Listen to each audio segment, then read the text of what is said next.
Bonjour à toutes et à tous, ça y est, on est là pour la première vidéo de la chaîne YouTube Owen Travel.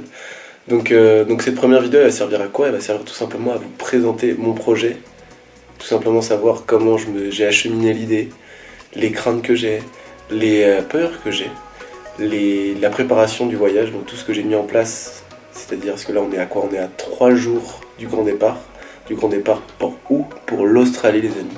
Donc du coup pour ceux qui ne savent pas encore, le projet il est très simple, c'est que je vais partir à l'autre bout du monde seul, en sac à dos, sans beaucoup d'argent, vraiment pas beaucoup, donc du coup je vais devoir trouver du travail.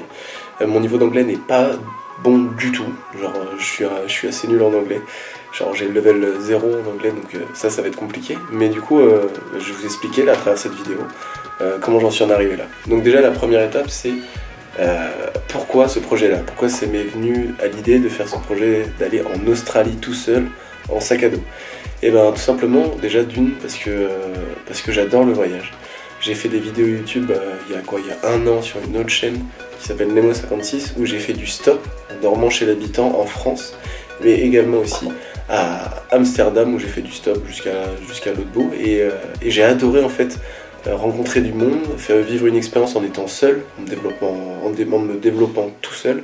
Et j'ai apprécié de ouf à faire ces vidéos là et donc du coup je me suis dit bah tiens j'ai envie d'aller plus loin parce que là j'ai fait la France, je suis allé jusqu'à Amsterdam et encore pour la petite anecdote, quand j'ai voulu aller en stop jusqu'à Amsterdam mon niveau d'anglais m'a bloqué et donc du coup je me suis dit tiens je vais aller plus loin que ça, je veux aller à l'autre bout du monde, allez on part en Australie, ça me dit bien. Pourquoi l'Australie? Parce que y a une faune et la flore qui est incroyable là-bas, des animaux de ouf, un paysage de dingue, un pays immense, genre c'est, je sais pas combien c'est fois la France, mais c'est au moins 15-20 fois la France, donc c'est incroyable, la superficie qu'il y a, comment dire, les paysages à découvrir, le fait que ça soit un pays anglophone, le fait de partir encore une fois à l'autre bout du monde, loin de tout ce que je connais, c'est-à-dire la France, et le fait aussi de pourquoi je veux partir dans cette aventure-là, donc de partir en sac à dos seul, c'est tout simplement aussi de quitter un peu cette société pour l'instant en tout cas que je n'apprécie pas tant que ça, en tout cas ce mode de vie, c'est-à-dire là je me correspond pas dans la norme actuelle, j'ai 23 ans, de trouver un logement, de payer des factures, de rester bien sédentaire, de faire une carrière, d'avoir des enfants, finalement d'avoir toute cette routine là, ça m'angoisse et justement c'est pour ça que je veux partir en Australie pour découvrir tout ça et casser cette routine là et vraiment vivre une expérience humaine et une aventure humaine. Et j'arrive au moment où c'est les préparatifs du projet Australie. Donc là les préparatifs, il y en a beaucoup et ça va servir à plein de gens. Donc les personnes qui veulent partir en Australie en PVT, je vais vous dire tout ce que vous devez préparer. Alors vous découragez pas, prenez-vous juste en avance, donc c'est très simple. Donc la première chose, avoir le visa PVT. Donc il faut aller sur le site de l'immigration australienne, prendre un visa PVT, donc, du coup c'est 18-35 ans, sur lequel on est éligible, en tout cas nous les Français. Et il faut faire cette demande, donc ça prend pas beaucoup de temps, ça prend 1 ou 2 jours maximum, la demande de visa PVT. Et contrairement à beaucoup d'idées reçues, 90% des gens reçoivent leur visa au bout de 1 ou 2 jours, et la plupart du temps même, allez, 1 fois sur 2, tu l'as instantanément, c'est-à-dire que tu fais ta demande visa PVT et tu l'as directement. Les seules informations que tu dois remplir du coup pour avoir ce visa PVT sont en plus des choses assez simples. Une photo de copie de passeport, une preuve de fonds, donc avoir assez d'argent pour partir en Australie, 3 000 € à peu près, un peu plus, 3 500 maintenant je crois. En deuxième position, il y a les billets d'avion tout simplement. Donc moi j'ai comparé sur Google Flights, donc après vous pouvez aller voir sur plein de comment dire, de sites différents de comparaison. Donc j'ai décidé de faire un arrêt à Bangkok, donc en Thaïlande, puis après partir en Australie pour pas avoir 30 heures d'avion d'un coup.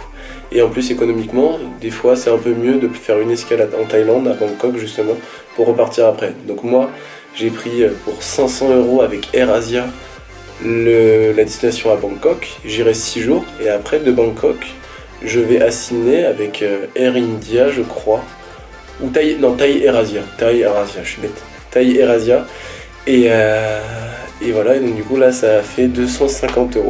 Donc du coup il y a, comme je le répète, le visa PVT, les billets d'avion, après il y a l'assurance visa PVT, donc Working Holiday Visa, donc tu peux prendre il y a plein d'assurances qui existent, et ces assurances servent tout simplement à vous couvrir vos frais de santé.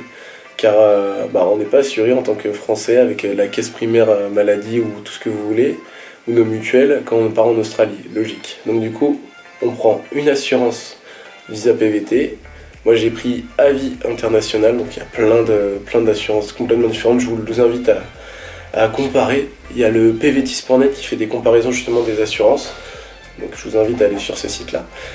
Après l'assurance, le billet d'avion et le visa PVT, il y a tout simplement, ça y est j'ai oublié, il y a quoi d'autre après?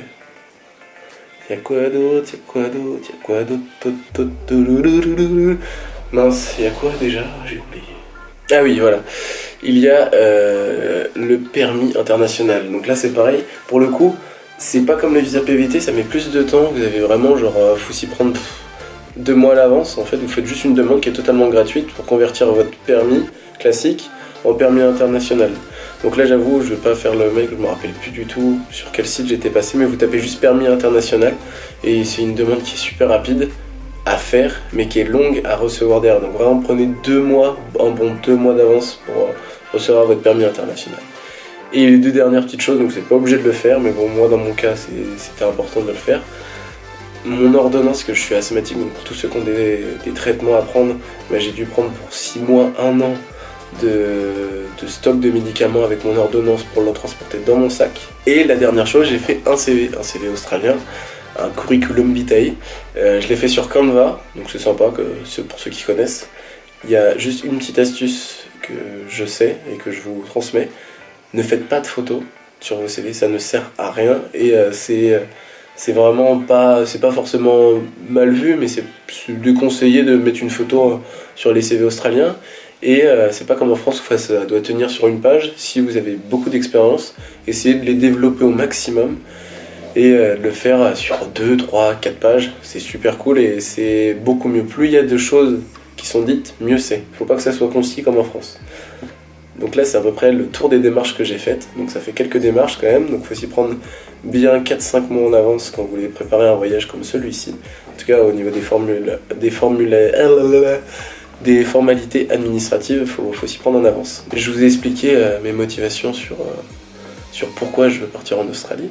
Après, je vais vous expliquer maintenant mes craintes. C'est-à-dire qu'on arrive maintenant à 3 jours du départ, et il y a beaucoup de choses qui se mêlent en moi, qui font que j'ai des craintes aussi, et que vous passerez peut-être par ces craintes-là, mais il faut les surpasser. Donc la première crainte, c'est la barrière de la langue, tout simplement. Parce qu'il y en a beaucoup comme moi qui partent en Australie, mais qui ne savent pas, ou dans un pays anglophone, mais qui ne savent pas bien parler anglais.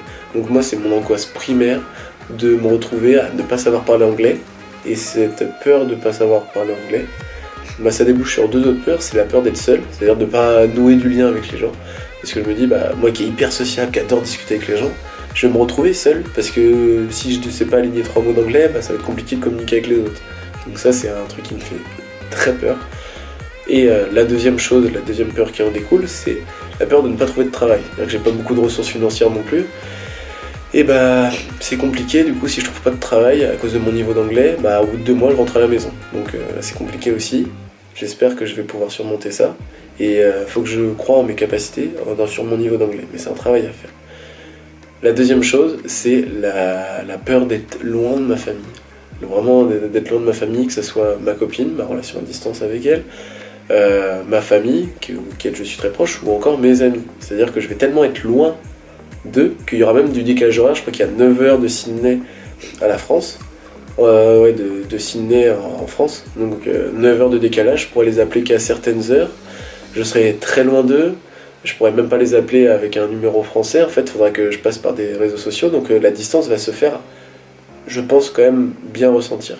Donc la gestion de ça, j'ai un peu de mal aussi. La peur d'avoir de mal du pays, d'être très loin des gens que j'aime.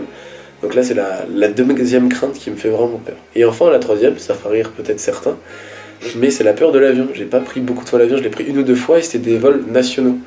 Et là, le fait de traverser toute la planète, notamment quand on sera au-dessus de l'eau ou dans des paysages un peu plus sauvages, et j'ai regardé trop de vidéos de Squeezie, de tout ce que tu veux, qui parlent de crash d'avion. Donc j'aurais tellement peur juste que j'ai un accident ou que j'ai un crash sur tout le trajet. Parce que le trajet sera très long. J'ai 15 heures de la France à la Thaïlande et 9 heures de Thaïlande à Sydney. Donc du coup, j'ai un peu peur de tout ça, et de ne pas finir en un seul morceau, en tout cas quand j'arriverai sur le territoire australien. Donc c'est la troisième peur et crainte. Donc toutes ces craintes-là, je les ressens à l'heure actuelle. Je sens aussi le stress qui monte puisqu'il reste 3 jours. Mais il faut passer au-delà de ça. C'est vraiment que des peurs et des craintes. Et justement, s'il y a toutes ces peurs et ces craintes, c'est parce que je fais quelque chose d'important et quelque chose qui va me servir après derrière. Donc justement, quand vous stressez, quand vous avez peur, quand vous êtes angoissé, c'est que si vous faites quelque chose derrière qui vous fait peur à ce moment-là, en tout cas à ce moment donné, c'est que cette chose que vous allez faire, elle est primordiale pour vous au fond de vous. Ah, j'ai le nez rouge là, on dirait Zibo le clown là. Ou oui oui. Donc je sais plus où j'en étais encore une fois, je me suis perdu. Ça y est, j'ai perdu ce que je voulais dire pour la fin. Oui, donc ces peurs et ces craintes, faut passer au-delà de ça. Et que si à un moment donné vous stressez ou que vous avez peur, ça veut dire que c'est bon signe, c'est que vous allez faire quelque chose d'important pour vous. Et la deuxième chose, en tout cas moi qui m'aide beaucoup, c'est que je suis bien entouré. J'ai mes amis, ma famille, ma copine qui me soutiennent. Et je les remercierai jamais assez. Donc voilà, donc je suis trop content de pouvoir réaliser ce projet.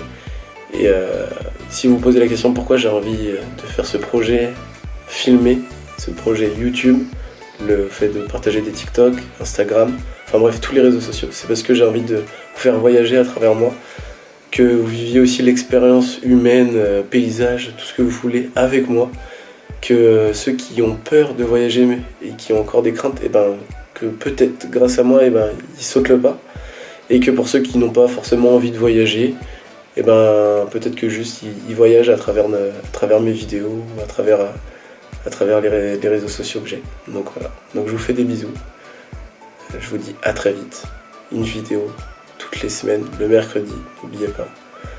Je fais un maximum de monde sur YouTube, ce serait parfait parce que c'est là où il y aura le contenu le plus long et le plus qualitatif, qui me prendra le plus de temps avec le montage et tout. Donc n'hésitez pas à vous abonner, Owen Travel, et je vous dis à très vite. Bisous.